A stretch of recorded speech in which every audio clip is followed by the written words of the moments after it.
Hello guys, welcome to my YouTube channel. तो आप लोगों का स्वागत है मेरे चैनल पे। जो लोग इस चैनल पे नए हैं उनको मैं बता दूं कि मैं न्यूजीलैंड में रहता हूं and it's been almost like 12+ years in New Zealand and काफ़ी टाइम से मैं व्लॉग बनाता था, कुछ कुछ अपलोड करता था, कुछ मैंने नहीं भी अपलोड करे जो मुझे अच्छे नहीं लगे। बट अभी मैंने डिसाइड करा है कि व्लॉग से हट के आजकल का जो ट्रेंड चल रहा है पॉडकास्ट, तो बहुत सारे लोग बहुत सारी कंट्रीज़ में बैठे पॉडकास्ट कर रहे हैं, स्पेशली इंडिया में तो बहुत ही ज़्यादा हैं। एंड फिर मैंने सोचा कि चलो हम यहाँ की न्यूजीलैंड की लाइफ के बारे में पॉडकास्ट करते हैं, जो कि मैंने अभी तक बहुत कम लोगों को देखा है एंड आई थिंक बहुत कम लोग हैं जो पॉडकास्ट करते हैं न्यूजीलैंड एंड ऑस्ट्रेलिया की लाइफ के बारे में। तो मैंने सोचा कि यहाँ पे मैं काफ़ी लोगों को जानता हूँ जिनकी जर्नी मैं आप लोगों के साथ शेयर कर सकता हूँ, जिससे आप लोगों को हेल्प मिल सके जब भी आप इंडिया से बाहर जाने का सोचो, as a student visa, work visa या डायरेक्ट पीआर लेके भी जो लोग जा रहे हैं Canada, America, Australia, New Zealand and और भी बहुत सारी कंट्रीज़ में, उनको कहीं ना कहीं थोड़ी बहुत गाइडेंस मिल पाए कि बाहर की लाइफ कैसी है। तो इस पॉडकास्ट में हम उसके बारे में बात करेंगे। एंड एक चीज़ मैं आप लोगों से चाहता हूँ कि जो भी ये वीडियो देख रहा है, आप प्लीज़ अपने फ्रेंड फैमिली के साथ शेयर करें, इस चैनल को सब्सक्राइब करें एंड मुझे कमेंट करके ज़रूर बताएं आप किस टॉपिक पे आने वाले पॉडकास्ट देखना चाहोगे। तो मैं ट्राई करूँगा कि आप लोगों के कमेंट्स रीड आउट करके एंड जो भी आप इनपुट दोगे कि ये वाले पॉडकास्ट आने चाहिए, ये वाली इंफॉर्मेशन लेके आओ, तो मैं ट्राई करूँगा उस इंफॉर्मेशन के रिगार्डिंग पॉडकास्ट बनाऊँ एंड आप लोगों तक लेके आऊँ। तो thank you so much guys and welcome again and let's start our first podcast. I don't know कैसा जाएगा। तो पहला पॉडकास्ट मैं अपनी वाइफ सोनाली के साथ ही करने जा रहा हूँ। Sonali, welcome to my podcast channel. Hare Krishna. Hare Krishna. तो सोनाली, अपने बारे में बताओ पहले हमारी ऑडियंस को। मैं तो जानता हूँ बट या हमारी ऑडियंस भी हमें थोड़ा जान पाए, तो आप अपनी इंट्रोडक्शन दें। um, बेसिकली आप कहाँ से, इंडिया से कहाँ से, कौन से ईयर में आप न्यूजीलैंड आए, फिर हम कंटिन्यू करते हैं आगे। ओके।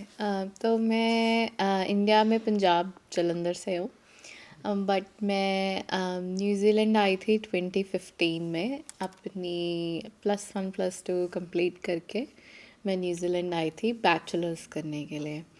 तो जब मैं यहाँ आई थी तो लकीली मेरे पास फैमिली मेम्बर्स थे यहाँ पे जिनके पास मैं आके रुकी। बट हाँ, अब सबके लाइफ में कुछ ना कुछ स्ट्रगल किसी तरह का होता ही है जब आप बाहर आते हो। बहुत अच्छा है, अच्छा भी है कि आप बाहर सेटल, बहुत सुंदर कंट्री में रहते हैं। वी आर वेरी ब्लेस्ड कि हम इतनी अच्छी कंट्री में रहते हैं। बट हाँ, हर तरह की सिचुएशंस आती ही आती हैं। तो चलो मैं आपसे मतलब पूछता हूँ कि इंडिया के बारे में। इंडिया में आपने +1 +2 करी एंड फिर आपने इंडिया में नहीं सोचा आगे स्टडी करने का, या पहले से ही माइंड था कि बाहर ही जाना है इंडिया से? मैंने इंडिया में मेडिकल स्ट्रीम ली थी +1 +2 में। तो वहाँ पे मैंने कभी सोचा भी नहीं था कि मैं कभी फॉरेन कंट्री जाऊँगी। मेरा ड्रीम था कि मैं डॉक्टर बनूँ वहाँ पे मेडिकल एंट्रेंस एग्ज़ाम क्लियर करके। बट मेरा क्लियर नहीं हुआ एग्ज़ाम। बट मेरा डेंटल में हो गया था, but I didn't want to do dental. मुझे या मेडिसिन में ही जाना था। तो हमने फिर फॉरेन कंट्रीज़ के ऑप्शंस एक्सप्लोर करने शुरू करे। जो जैसे फॉरेन कंट्रीज़ में मेरे पेरेंट्स मुझे वहीं भेजना चाहते थे जहाँ हमारे कुछ नोन रहते हो, ताकि मेरे लिए थोड़ा इजी हो यहाँ पे रहना, तो राइट। यहाँ न्यूज़ीलैंड ऑप्शन था। तो हमने यहाँ पे मेडिसिन में भी देखा, काफ़ी एक्सपेंसिव होता है यहाँ यूनिवर्सिटी में एज अ इंटरनेशनल स्टूडेंट पढ़ना। बट तो मैंने सबसे मेडिसिन से क्लोजेस्ट डिग्री चूज़ करी, जो कि थी bachelors of medical imaging. But उसमें एडमिशन लेना भी इतना आसान नहीं था। राइट। तो आपने फिर कहाँ पे, मतलब किसी से गाइडेंस ली? कौन सा एजेंट, कहाँ पे, मतलब आप जर्नी बताओ कि कैसे वो हुआ। मैंने एक्चुअली मैं वहाँ पे एजेंट तो किया था। तो उनको भी इस कोर्स के बारे में इतनी नॉलेज नहीं थी। वो भी यही कहते थे कि आप वहाँ कंट्री में जाकर ही ये कोर्स अप्लाई कर सकते हो। तो मैंने क्या किया, मैंने फिर डाइटिशियन की डिग्री की पहले एडमिशन ली जो कि मेडिकल फील्ड से रिलेटेड था। नर्सिंग भी ऑप्शन थी बट नर्सिंग में मेरा इतना इंटरेस्ट कभी भी नहीं था, तो मैंने नर्सिंग नहीं ली, क्योंकि सभी, अगर आपको बाहर आना है मेडिकल फील्ड में, सभी आपको यही गाइड करते हैं, या आप नर्स बन के आओ या आप हेल्थ केयर में आओ, बट मेरा ऐसा इंटरेस्ट नहीं था। तो मुझे उन्होंने हेल्थ केयर के अलावा डाइटिशियन कोर्स में एडमिशन लेकर यहाँ भेजा था। ओके, तो आपने डाइटिशियन की स्टडी लेके आप यहाँ पे आए, जो कि कितने साल की थी? 3 साल की बैचलर्स ही लेके आई थी। डाइटिशियन की। हाँ ओके। हाँ। बट उससे पहले भी अगर किसी भी मेडिकल फील्ड में यहाँ पे एडमिशन लेनी होती है, तो आपको साइंस में मतलब मैथ्स भी इंक्लूडिंग होनी चाहिए। इंडिया में हमारे जैसे होता है कि +2 में आप, +1 +2 में या तो आप बायोलॉजी लेते हो या आप मैथ्स लेते हो।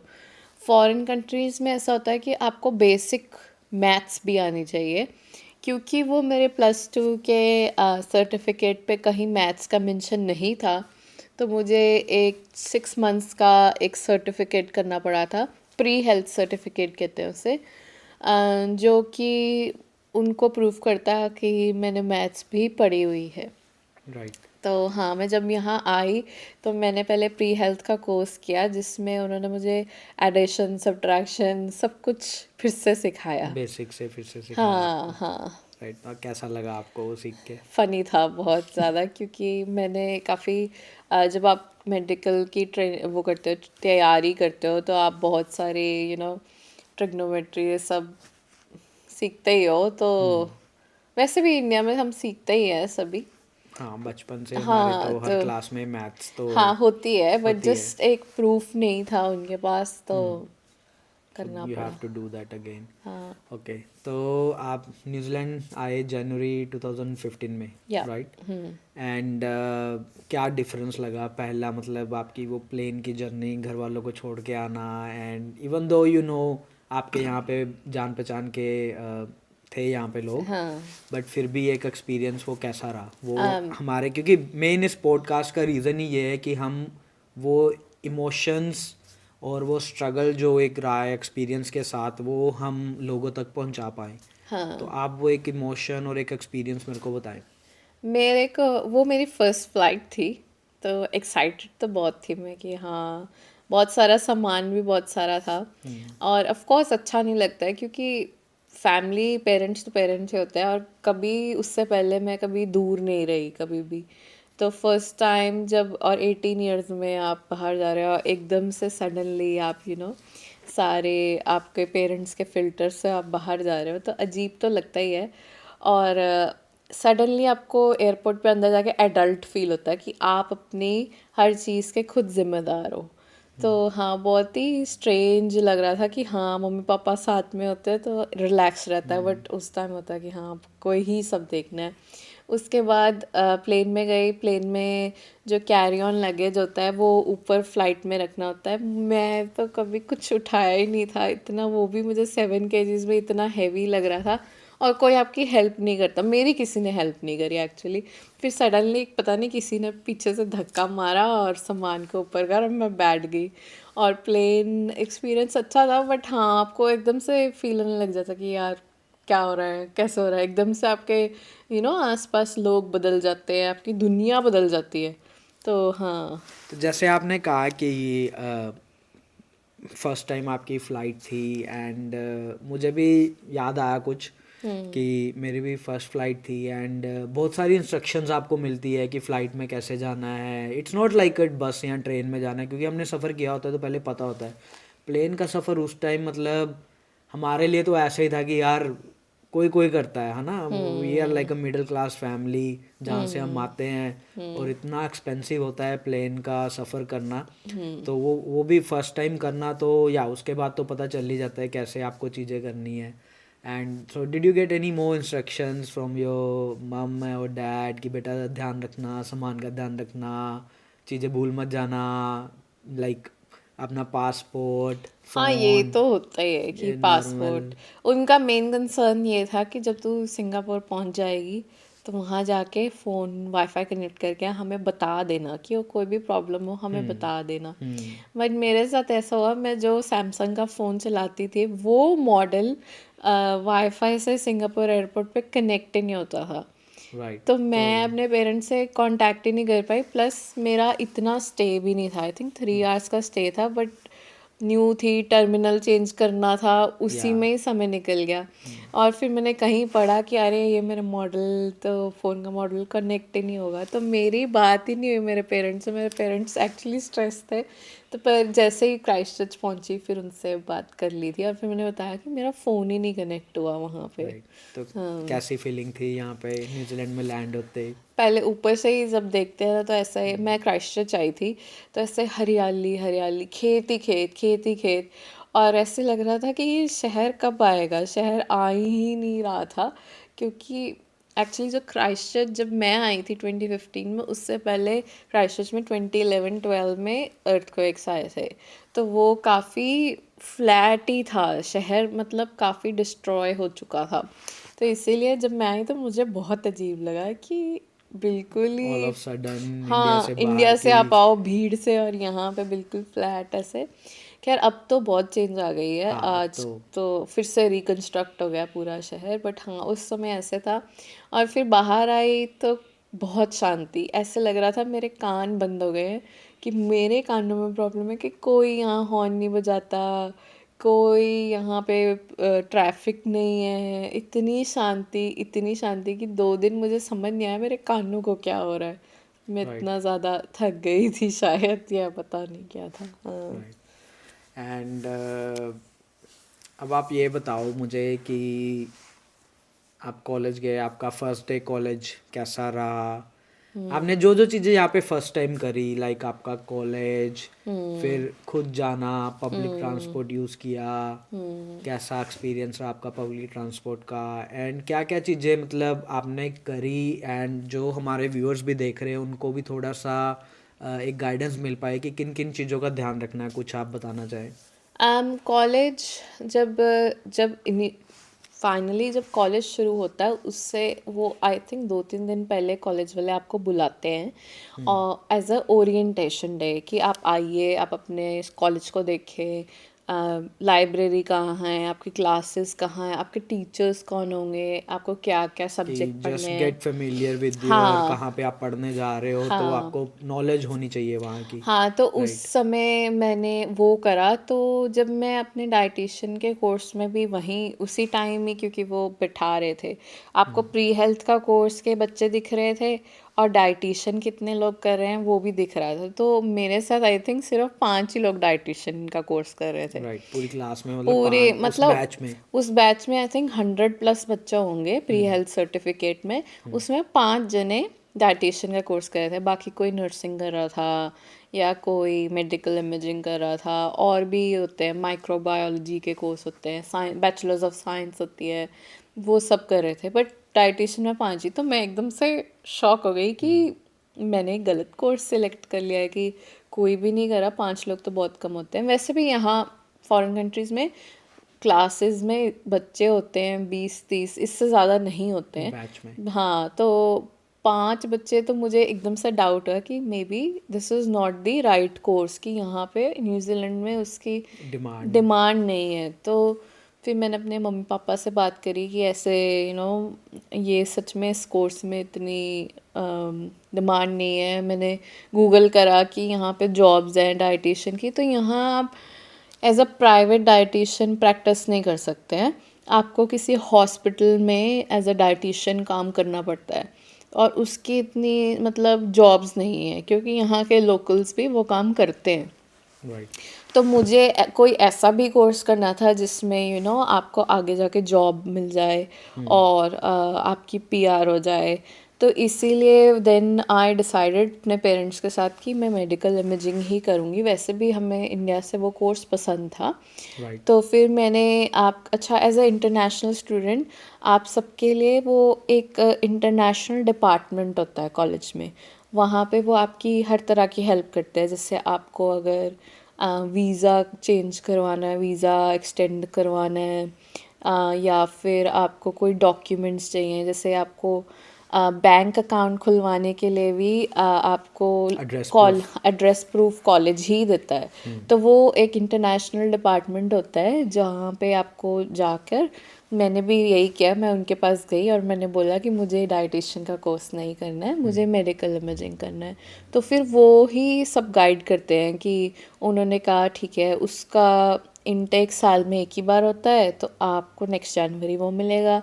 तो आपको 6 मंथ्स और कोई सब्जेक्ट्स पढ़ने पड़ेंगे ताकि आपका टाइम कवर हो जाए, नहीं तो मुझे वापस इंडिया जाना पड़ता। राइट। तो फिर उन्होंने मेरा जो 6 मंथ्स का प्री हेल्थ सर्टिफिकेट था वो 1 ईयर का कर दिया था। राइट। और फिर मीनवाइल उसी साल में मैंने मेडिकल इमेजिंग के लिए इंटरव्यू क्लियर करना होता है आपको, वो किया। और आपको हॉस्पिटल में जाके वर्क शेडो करनी होती है, वो भी किया। और फिर मेरी इंटरव्यू क्लियर हो गई और आइल्स रिक्वायरमेंट थी, पर मैंने प्री हेल्थ में इंग्लिश के बहुत सारे एसेज असाइनमेंट्स होती हैं वो कर ली थी, तो उन्होंने मेरी ऐसे ही आइल्स को वो कर दिया, क्लियर कर दिया। राइट। तो आगे बढ़ते हैं पॉडकास्ट में। मैं इसमें मतलब बहुत सारे क्वेश्चन है, बस हम इसको नाइस एंड शॉर्ट रखेंगे ताकि जो हमारी ऑडियंस है वो नीचे कमेंट करके बता पाए अगर हमने कुछ मिस करा है या कुछ इन्फॉर्मेशन आपको चाहिए, आप मेरे को कमेंट करके नीचे बताना ताकि मैं उसके आगे इन्फॉर्मेशन लेके आ पाऊँ। तो अब मैं आपसे सवाल पूछता हूँ कि स्टूडेंट लाइफ के बारे में, कि स्टूडेंट लाइफ में रहते हुए यहाँ का एजुकेशन सिस्टम हमारे इंडिया के एजुकेशन सिस्टम से कितना डिफरेंस है, एंड उसके क्या टिप्स आप दे सकते हो हमारी ऑडियंस को। एंड साथ में आप मेरे को ये बताओ कि स्टूडेंट वीज़ा पे रहते रहते आपने अपने फिनांसेस यहाँ पे कैसे उनको मैनेज करा। एजुकेशन सिस्टम यहाँ बहुत डिफरेंट है इंडिया से। यहाँ बहुत प्रैक्टिकल वे में आपको पढ़ाते हैं। जैसे इंडिया में थ्योरी बहुत होती है, यहाँ पे आपको वो मेक श्योर करते हैं आपको समझ आ रहा है सब कुछ। ऑल्सो वहाँ जैसे होमवर्क हैंड रिटन होता है या आप असाइनमेंट लिख के बनाते हैं, यहाँ पे असाइनमेंट सब कुछ ऑनलाइन है, आप कंप्यूटर्स पर बनाते हो। और यहाँ पे प्लेजरिज्म मतलब किसी चीटिंग कह लो, और इंटरनेट से चीटिंग करने को बहुत सीरियसली लिया जाता है, आप फेल हो सकते हो। कुछ परसेंट ही आपकी असाइनमेंट में प्लेजरिज्म हो सकती है, क्योंकि यहाँ पे ऐसे सॉफ्टवेयर आते हैं, जब आप अपनी असाइनमेंट सबमिट करते हैं तो वो डिटेक्ट कर लेता है कि अगर आपने किसी और वेबसाइट से कॉपी पेस्ट किया है। राइट। मतलब इसका बेसिकली मतलब ये है कि आप कोई भी टॉपिक जैसे आपको पढ़ाया गया है उसको पढ़िए, समझिए, फिर अपनी भाषा में किसी भी ऑनलाइन जगह से हेल्प लेके अपनी भाषा में वो असाइनमेंट लिखनी होती है, ना कि कॉपी पेस्ट कर देनी होती है। तो ये मेरे लिए काफ़ी एक डिफरेंट एक्सपीरियंस था, क्योंकि इंडिया में नहीं होता ये। बट अदरवाइज़ बहुत चिल होता है कि आप पे कोई रिस्ट्रिक्शन नहीं है कि आपको अटेंडेंस लगानी है। अगर आपको क्लास छोड़ के जाना है तो आप टीचर के क्लास में होते होते भी जा सकते हो, वो आपको मना नहीं करेंगे, वो आपके ऊपर है। But as a international student आपको कुछ परसेंट, मतलब आई थिंक 95% प्लस अटेंडेंस भी चाहिए होती है, तो ये आपकी खुद की जिम्मेदारी होती है कि आप अगर कोई आप, क्लासेस मिस ना करें, हाँ, अदरवाइज आपके वीज़ा में ट्रबल। वीज़ा में ट्रबल आता है अगर आपकी अटेंडेंस पूरी नहीं है। राइट। हाँ। And how did you manage your finances, like आपको स्टूडेंट वीज़ा पे कुछ काम करना अलाउड है हाँ। कैसे। अब मुझे तब 2015 में 20 आवर्स पार्ट टाइम आप काम कर सकते थे। आई थिंक अब इन्होंने एक्सटेंड कर दिया है, न्यूजीलैंड इमिग्रेशन आई ने। थिंक अभी भी 20 आवर्स ही है, इधर 24 आवर्स, बट हाँ 20 आवर्स ही काम करना अलाउड है ऑन अ हाँ स्टूडेंट वीज़ा। उसके हाँ। बाद आपको शायद ओपन वर्क वीज़ा मिलता है 1 ईयर टू 3 ईयर का, जिसमें डिपेंडिंग आप, कोर्स पे। हाँ जी, जिसमें आप अपनी जॉब ढूंढ के आगे work visa and all that extend कर सकते हो। उसके ऊपर हम आएंगे बाद में। एंड अभी आप बताओ कि स्टूडेंट वीज़ा के साथ साथ, मतलब स्टडी के साथ साथ आपका कितने दिन कॉलेज था, and where did you work, कैसे आपने मैनेज करा। मैंने फुल टाइम ही, मेरी पढ़ाई तो फुल टाइम ही होती थी क्योंकि मेरी पढ़ाई फुल ऑन होती थी। मैं जैसे 9 वीक्स कॉलेज में पढ़ती थी और 9 वीक्स हॉस्पिटल में एज अ इंटर्नशिप करती थी। हमारी यही डिग्री में यही था। तो मैंने वैसे मैंने जॉब कम ही करी है कि काम करने के लिए, पैसे कमाने के लिए। I have been very lucky कि मेरे पेरेंट्स ऑलवेज हेल्प। बट हाँ, पहले बिगिनिंग में मैंने किया है यहाँ पे काम, तो आप मुश्किल होता है कि आपको पढ़ाई भी मैनेज करनी है और आपको अपना काम भी करना है। तो हाँ, वो सभी के लिए मुश्किल होता है, बट आजकल क्या होता है कि यूनीज़ या फिर जहाँ भी आप एडमिशन लेके आते हैं, वो स्टूडेंट को रिक्वायरमेंट रखती है कि आप 1 साल की फ़ीस अपने बैंक अकाउंट में लेकर आएंगे, एज FTS कहते हैं उसे, ताकि वो उनको खर्चे के तौर पे कॉलेज अपने आप देता रहता है साल भर में, ताकि उन पे प्रेशर ना हो कि उनको जॉब करनी पड़े। सो बेसिकली 1 साल का खर्चा साथ में लेके आना पड़ता है हाँ, कि जो आपके लिविंग एक्सपेंसेस है इस कंट्री में, हाँ, आपको वो मंथली आपका कॉलेज ट्रांसफ़र करता रहता है बैक टू योर अकाउंट, ताकि आप उससे अपना खर्चा चला सके इन हाँ, केस अगर आप जॉब नहीं कर पा रहे तो। हाँ। बैक देन मेरे टाइम पे ऐसा नहीं होता था। तो मेरे टाइम पे मैं क्योंकि इंटर्नशिप करती थी, कुछ एक्स्ट्रा शिफ्ट्स करके मैं कभी कभी तो अर्न करती थी कि थोड़ी हेल्प हो जाती है, क्योंकि इट्स नॉट इजी कि इंडिया से भी पैसे अगर आपको आ रहे हैं, आप सोचिए रुपीज़ टू डॉलर्स हो रहे हैं, तो वो भी मुश्किल होता था। तो इट वाज हार्ड कि अपने पैसे अपने एक्सपेंसेस को मैनेज करना। मुझे नहीं लगता मैं जब तक स्टूडेंट थी मैंने यहाँ पे कभी कुछ खास शॉपिंग भी की होगी। आई हैवेंट, मैंने ऐसा कुछ नहीं किया। मैं बस बेसिक ग्रॉसरी बाय करना या फिर सिर्फ जूते ले लिए, इतनी ही शॉपिंग करी है मैंने जब तक मैं स्टूडेंट पे थी। राइट। हाँ, एंड आपने कितने साल स्टडी करी यहाँ पे तो और मैंने इन टोटल? 4 साल स्टडी करी है। 4 साल आपने स्टडी करी, तो 4 साल में आपने मतलब ऑन ऑफ काम किया आपने? हाँ, छोटी मोटी राइट। जॉब्स करी है। जो मैं इंटर्नशिप करती थी वो भी जॉब ही थी एक तरह से। और यहाँ पे ऐसा है कि जॉब्स में आप बैठना नहीं होता है। यहाँ पे बहुत स्टैंडिंग जॉब्स होती हैं कि आपको सारा दिन खड़े ही रहना है। या फिर ऐसे कह लीजिए जिनकी बैठने वाली भी जॉब्स होती है, वो ऐसा नहीं है कि आप बातें कर रहे हो इधर उधर। इंडिया में होता है ऐसे, बट यहाँ पे आपको बहुत फोकस्ड रहना पड़ता है। आपको ब्रेक मिलती है, आपको एवरी 4 आवर्स में 15 मिनट की ब्रेक मिलनी ही मिलनी है। ये लीगली रिक्वायरमेंट है किसी भी जॉब की। बट हाँ, ऐसा नहीं है तो आप बहुत ज़्यादा थक भी जाते हो कि आप बिल्कुल अपना फोकस एक जगह पे रखते हो 8-9 घंटे के लिए।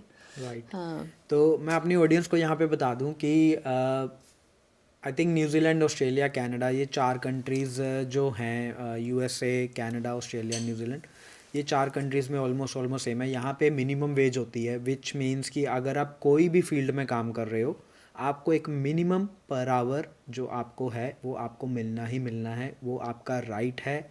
आप फुल टाइम हो, पार्ट टाइम हो, कैजुअल हो, परमानेंट हो, कोई भी पोजीशन में हो आप हो, तो मिनिमम जो इस कंट्री की रिक्वायरमेंट है, जैसे मैं न्यूजीलैंड की बात करूं तो न्यूजीलैंड में अभी आई थिंक 24। तो न्यूजीलैंड की अगर मैं बात करूं तो न्यूजीलैंड में अभी जो मिनिमम पे रेट है वो है $23.50 पर आवर, जो आपका राइट है। And that is without tax. अब जैसे आप 20 घंटे आप काम करते हो तो 20 आवर्स के हिसाब से आपकी 460 या 480 के बीच में आपकी पे बनेगी आफ्टर टैक्स, जो कि अलग अलग विंडोज़ है टैक्स की। 17% से स्टार्ट होकर 33% तक आपका टैक्स जाता है। तो आपको रफली अराउंड 380-370 आपको पर वीक मिलता है, जिसमें आपको आपके रूम का रेंट, आपका ट्रांसपोर्टेशन, आपके अगर कोई इंश्योरेंस है, आपकी ग्रोसरीज है, आपको सब कुछ मैनेज करना होता है। एंड ये सब कुछ यहाँ पे वीकली है। मोस्टली आई थिंक मेजॉरिटी यहाँ पे सब कुछ वीकली है, पे वगैरह भी। बट कुछ कुछ कंपनीज आपको फोर्टनाइटली और मंथली भी सपोर्ट करती हैं। तो आपको फोर्टनाइटली मतलब 2 वीक की इकट्ठी सैलरी आती है, या कई कई ऑर्गेनाइजेशंस या कंपनीज है जो आपको मंथली पे करती हैं। तो हम आगे बढ़ते हैं पॉडकास्ट में, एंड साथ साथ आपको इन्फॉर्मेशन भी मिलती रहेगी। तो नेक्स्ट अब मैं आता हूँ, आप मेरे को बताओ आपका स्टूडेंट लाइफ में कैसा, मतलब बहुत स्मूथ रहा, कुछ स्ट्रगल रहा, कुछ आप शेयर करना चाहते हो हमारी ऑडियंस के साथ? आपकी स्टूडेंट लाइफ की जर्नी बेसिकली कैसी रही? हार्ड, बहुत हार्ड। मैं क्योंकि किसी को स्टूडेंट्स जब मैं पढ़ रही थी, तो मेरे साथ कोई भी इंडियन स्टूडेंट नहीं था। मेरे फील्ड में कोई इंडियन स्टूडेंट नहीं था।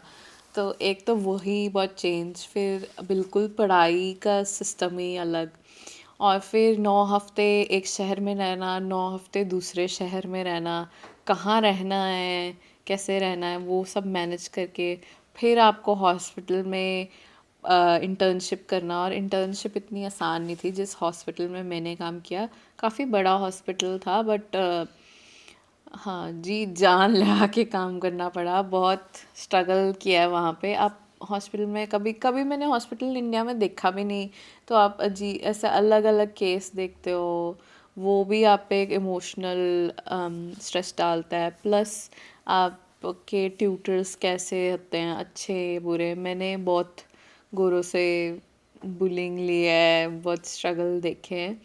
बट हाँ, वो मेहनत, एक दिल में वो जज्बा होता है ना कि यार अब आ गए हैं बाहर, तो अब कुछ कर ही दिखाना है। इतनी मेहनत से पेरेंट्स ने, आपकी खुद की मेहनत से आप बाहर आए हो, तो ऐसे हार तो नहीं माननी चाहिए। तो हाँ, देखा है, टफ था, बट ठीक है, अच्छा भी था। आपको छुट्टियाँ मिलती हैं, आप घूमने जा सकते हो। मैं लकीली अपनी फैमिली में अपनी कज़न सिस्टर के साथ रहती थी, तो उनके साथ टाइम स्पेंड करती थी, तो उनके साथ चली जाती थी घूमने कहीं पे।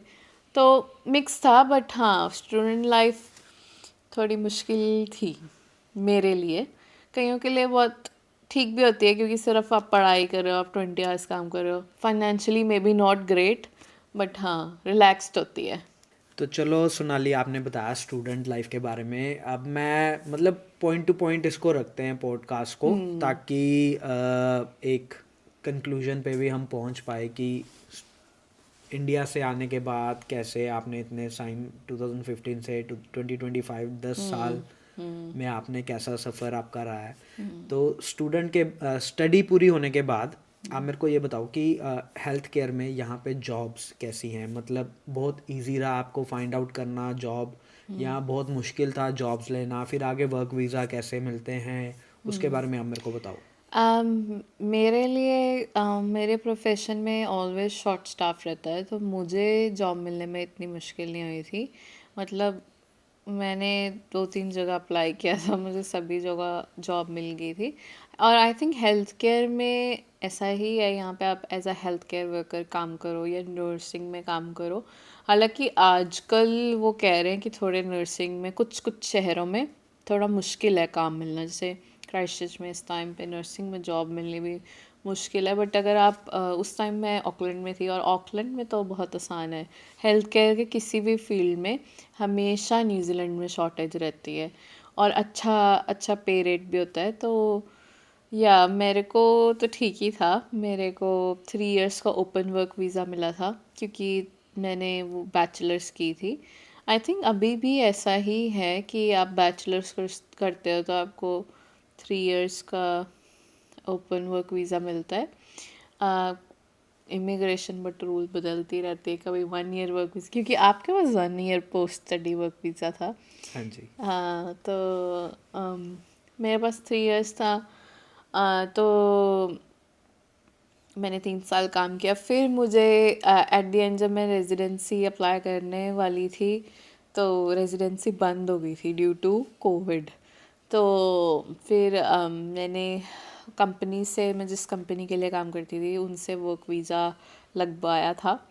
बट जो कंपनीज होती है, क्योंकि उनको इतनी शॉर्टेज होती है हम लोग के स्टाफ की, वो हैप्पीली आपको वर्क वीज़ा में भी सपोर्ट करते हैं। इसलिए इतनी प्रॉब्लम नहीं आई, और फिर भगवान जी की कृपा से रेजिडेंसी आ गई थी। राइट। ओके, तो आपकी रेजिडेंसी आ गई एंड उसके बाद आप still are you continuing your job in that same field, या आपने कुछ आगे करा है अभी, या um, आपने कुछ सोचा है फ्यूचर में कि मैं अपने मतलब आगे मास्टर्स करूँगी, या मैं एक स्पेसिफिकली ये फील्ड में जाके काम करना चाहूँगी। एंड आई थिंक हमने कहीं ना कहीं मिस करा है मेडिकल इमेजिंग की, हमने बात करी है बट हमने हाँ, अपने ऑडियंस को बताया नहीं कि व्हाट इज़ मेडिकल इमेजिंग और आप किस स्पेसिफिक फील्ड में हो उसमें। मेडिकल इमेजिंग बेसिकली आप एज अ टेक्नोलॉजिस्ट काम करते हो। आप सीटी, जब आप जनरल रेडियोग्राफर बनते हो मेडिकल इमेजिंग करके, तो आप जनरल एक्सरेज में काम करते हो, आप सीटी स्कैन यूज़ करते हो, और थिएटर्स में जाके आप काम करते हो। तो बेसिकली आप जनरल एक्सरेस में काम करते हो, सीटी में।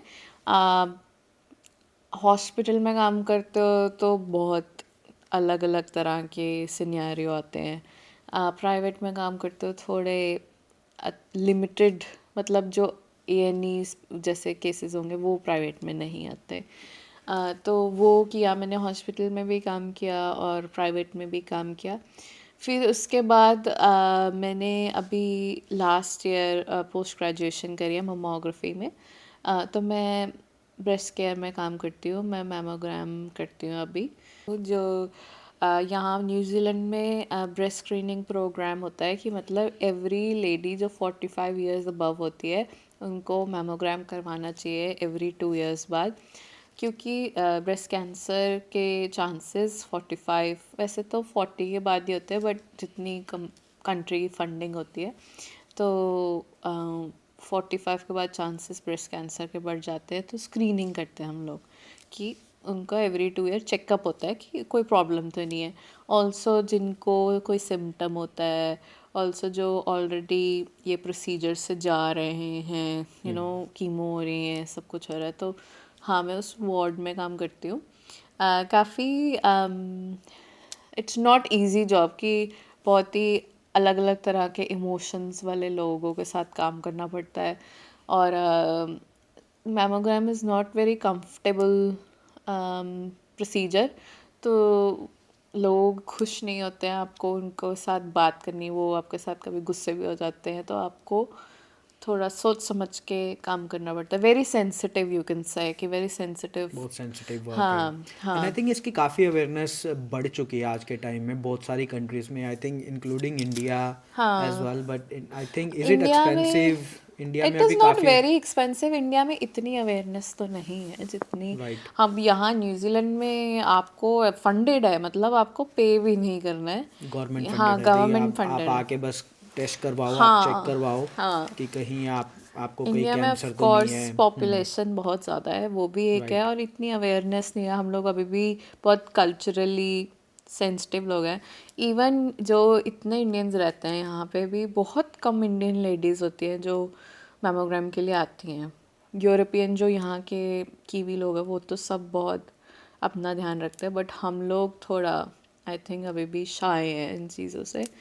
बट हाँ मैं ये करती हूँ, but hopefully I don't want to stay in this as well. I feel like कि इंसान को कुछ ना कुछ सीखते रहना चाहिए। तो अभी ये मेमोग्राम कर रही हूँ, बट मैं कुछ और भी अपनी प्रोफेशन में, आप बहुत कुछ स्पेशलाइजेशन करते रहे मेरे प्रोफेशन में आप कर सकते हो। इवन नर्सिंग में भी यहाँ यहाँ पे हेल्थ केयर में ऐसा है कि आपको वो हमेशा आगे बढ़ने का चांस देते हैं। यहाँ पे बहुत अच्छा होता है कि जिसे कंटिन्यूअल प्रोफेशनल डेवलपमेंट कहते हैं। यहाँ पे प्रोग्राम होते हैं लीगली, हर हेल्थ केयर के इंसान को ये चॉइस दी जाती है कि आप आगे पढ़िए और आपको आगे कुछ स्पेशलाइजेशन करनी है तो वो आपको कंपनीज या गवर्नमेंट सपोर्ट करती है। तो I also want to keep learning something, कि नहीं तो जहाँ एक ही जॉब में सभी सारा टाइम निकाल दो तो काफ़ी मोनोटोनस हो जाता है। सो या ये करना चाहती हूँ। All right. तो आई थिंक पॉडकास्ट लंबा ना हो, तो आप मेरे को अब ये बताओ कि अब जैसे कोई यहाँ पे आना चाहता है, कोई किसी और कंट्री में है या इंडिया से कोई आना चाहता है, तो उसके लिए आप क्या एडवाइस देना चाहोगे? आ, बहुत सारी चीज़ें हैं ओवर द ईयर्स जो मेरे को लगता है। एक तो आपको थोड़ा हर तरह का काम आना चाहिए। आपको अपना खाना पीना भी बनाना आना चाहिए। When I came I had no clue how to do it. तो बहुत मुश्किल होता है कि आप किसी पे डिपेंड नहीं हो सकते हो। फिर आपको करना पड़ता है तो बहुत मुश्किल लगता है। कि थोड़ा आपको पहले से एक्सपीरियंस हो तो इजी लगेगा, इतना मुश्किल नहीं होगा। आपको ऐसा कोर्स चूज़ करना चाहिए पहले से ही जो आपको लगता है कि आप फ्यूचर में भी कर सकते हैं। ऐसे मैंने बहुत लोगों को देखा है जो कुछ भी कोर्स लेके आएंगे कि हमारे को बस बाहर जाना है, और बाद में आप चाहे आपकी रेजिडेंसी भी हो जाए, पहले तो बहुत मुश्किल से होती है अगर ऐसे कोर्सेज में आओ, तो उसके बाद भी फिर वो स्ट्रगल करते हैं क्योंकि वो आपको एक फिक्स्ड अच्छी इनकम नहीं दे सकती है। तो ऐसे कोर्स चुन के आए जो कि आपको अच्छी इनकम दे और आप फ्यूचर में भी कर सकते हो। थर्ड, यहाँ न्यूजीलैंड का वेदर डिपेंड करता है, आप अगर नॉर्थ आइलैंड रहते हो या साउथ आइलैंड रहते हो, पर यहाँ इंडिया में अगर आप नॉर्थ इंडिया से हो तो आपको सिमिलर ही लगेगा। थोड़ी बारिश, और नॉर्थ आइलैंड मतलब ऑकलैंड जाओगे वहाँ बारिश थोड़ी ज़्यादा है, साउथ आइलैंड आओगे तो थोड़ी ठंड ज़्यादा है, बट वैसे हाँ ठीक है। पर हाँ, यहाँ पे वेदर का भरोसा नहीं है, और मैंने ये सुना है कि ऑस्ट्रेलिया भी ऐसा ही है, यूके भी ऐसा ही है, कनाडा भी ऐसे ही है कि आपको दिन में चार चार मौसम देखने को मिल जाएंगे। धूप भी हो जाएगी, हवा आ जाएगी, बारिश आ जाएगी, गर्मी हो जाएगी, सब कुछ एक ही दिन में हो सकता है। तो थोड़ा आपको अपनी जैकेट लेके आनी बहुत ज़रूरी है, या यहाँ से आके बाय करनी।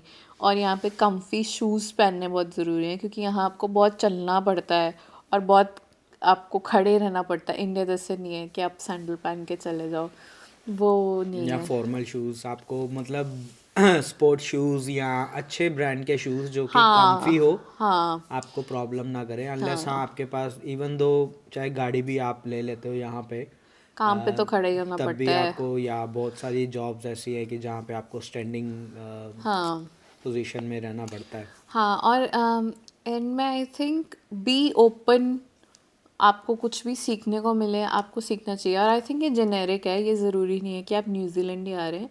और आप अपना जहाँ भी आप जॉब पे जाएं ध्यान रखिए। मैं ऐसे बहुत सिनारियो होते हैं जहाँ पे एम्प्लॉयर्स होते हैं जो एम्प्लॉयज़ का फ़ायदा उठाते हैं, एज एन दे पे डोंट पे देम प्रॉपरली। तो ये सब चीज़ों का ध्यान रखिए कि आप कोई और जॉब कर सकते हैं। आई नो कई लोगों की मजबूरी होती है, बट मुझे ऐसा लगता है कि अगर आप ऐसा कर रहे हैं तो आप एम्प्लॉयर तो गलत है, पर आप भी गलत हैं कहीं पे, आपकी भी गलती है कि आपको करना ही नहीं चाहिए। यहाँ के अगर आप गवर्नमेंट को देखो, बहुत अच्छे रूल्स हैं, अगर आप उनको फॉलो करो, अच्छे से काम करो। I know it is not easy, मैं कह रही हूँ, कहीं ना कहीं मैंने भी देखा है ये सब, बट आई थिंक हाँ, आपको उस जगह काम करना चाहिए जहाँ आपको मज़ा आए, जहाँ आपकी रिस्पेक्ट हो, और आप एक सोशल सर्कल बनाओगे, फिर उससे आपकी मेंटल ग्रोथ भी होगी। तो I think that's what I would like to advise everyone. Right. तो thank you so much Sonali, बहुत सारी बातें शेयर करी, एंड आई होप कि हम जल्दी से एक और पॉडकास्ट करें जिसमें हाँ, हम और डिटेल्स में बात करें, जो कि मैं अपनी ऑडियंस से रिक्वेस्ट करता हूँ कि आप मेरे को प्लीज़ कमेंट सेक्शन में बताएं कि आप किस टॉपिक के बारे में और जानना चाहते हैं, यहाँ की लाइफ के बारे में अगर आप सोच रहे हैं, या आपके फैमिली मेम्बर या फ्रेंड्स जो भी न्यूजीलैंड, ऑस्ट्रेलिया या कहीं और भी जाना चाहते हैं, तो आप प्लीज़ कमेंट करके मेरे को बताएं ताकि मैं आप लोगों के लिए ये इन्फॉर्मेशन लेके आ पाऊँ। एंड ऑल्सो प्लीज़ चैनल को सब्सक्राइब कर लीजिए ताकि जब भी मैं वीडियो डालूँ आपको नोटिफिकेशन आए एंड आप देख पाएँ।